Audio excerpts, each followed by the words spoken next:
আসসালামু আলাইকুম। আমি সাবরিনা আসুর সেবন্তী, শহীদ মাহমুদুর রহমান সৈকতের বোন এবং জুলাই শহীদ স্মৃতি ফাউন্ডেশনের একজন নির্বাহী সদস্য। সাম্প্রতিক সময়ে আমরা দেখতে পাই ফেসবুকে নানান ধরনের অভিযোগ উঠেছে আমাদের জুলাই শহীদ স্মৃতি ফাউন্ডেশন নিয়ে। তার মাঝখান থেকে একটা পোস্ট আমার নজরে আসে এবং আমি বিষয়টাকে অনেক গুরুতরভাবে নিয়ে এটা নিয়ে একটু অফিসে কথা বলি এবং ফাইলটা দেখতে চাই কি কারণে আমাদের একজন শহীদ রিক্সা চালক ভাই মোহাম্মদ ইসমাইল উনি ওনার আর্থিক অনুদানটা এখন পর্যন্ত পায়নি। আমি পরবর্তীতে যখন তার ফাইলটা যাচাই করি সেই সময় দেখতে পাই যে তার ফাইলটা জমা দেওয়ার জন্যে 4/12 অর্থাৎ ডিসেম্বরের 4 তারিখে তাদের পরিবারকে কল দেওয়া হয়।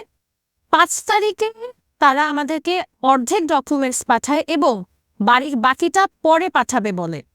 পরবর্তীতে জানুয়ারির 7 তারিখে আমরা তাদের পরিবারের সাথে আবার যোগাযোগ করি যাতে বাকি তথ্যগুলো আমাদেরকে পাঠায় এবং 15 তারিখে সেই ফাইলগুলো তারা শেষ পর্যন্ত আমাদেরকে পাঠায়।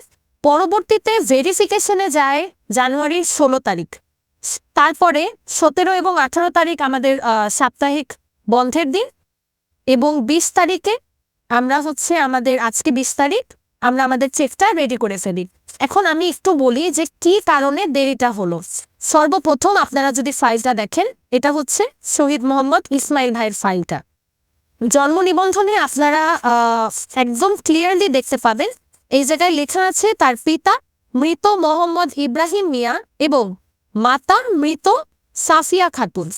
এনআইডির ভিত্তিতে আমরা জানতে পারি যে তার পিতাও মৃত এবং মাতাও মৃত, কিন্তু তাদের পরিবার থেকে আমাদেরকে জানানো হয় তার মাতা মৃত না বরং জীবিত আছেন।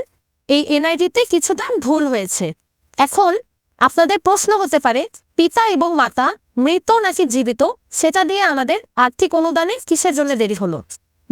বিষয়টা হচ্ছে আমরা যখন আমাদের ফাউন্ডেশন থেকে কোনো শহীদ পরিবারকে আর্থিক অনুদান দিয়ে থাকি সেখানে একটা সার্টেন পার্সেন্টেজ তার বাবা মাও পায় এবং সেই সাথে স্ত্রী পায় একটা সার্টেন পার্সেন্টেজ। সেক্ষেত্রে পিতা এবং মাতা জীবিত কিনা নাকি মৃত এই জিনিসটা আমাদের কাছে অনেক একটা গুরুত্বপূর্ণ তথ্য, কারণ আমাদের অভিজ্ঞতায় আমরা দেখেছি অনেক এরকম হয়েছে যে শহীদ পরিবারের শহীদের যে স্ত্রী তিনি মিথ্যাচার করে বাবা মার নামে একটা মৃত্যুর সনদ এনে বলেছেন বাবা মা জীবিত নেই এবং 5 লক্ষ টাকার পুরোটা অনুদানই নিজে নিয়ে গেছে।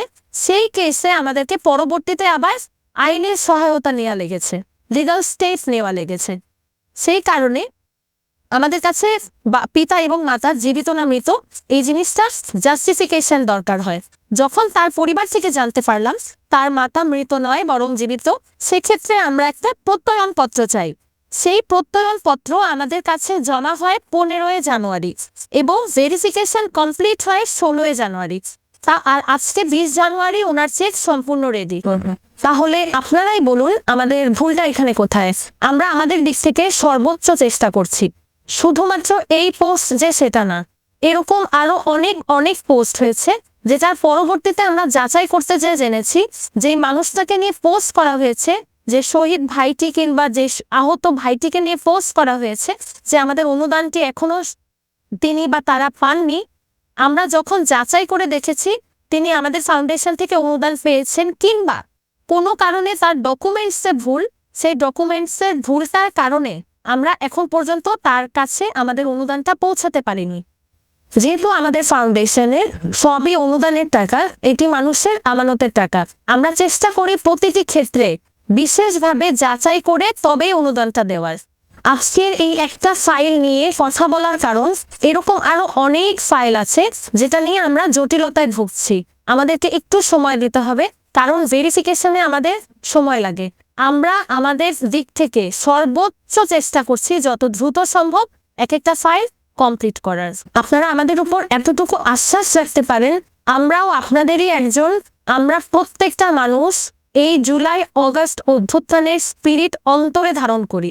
এটাই। ভালো থাকবেন সবাই। আসসালামু আলাইকুম।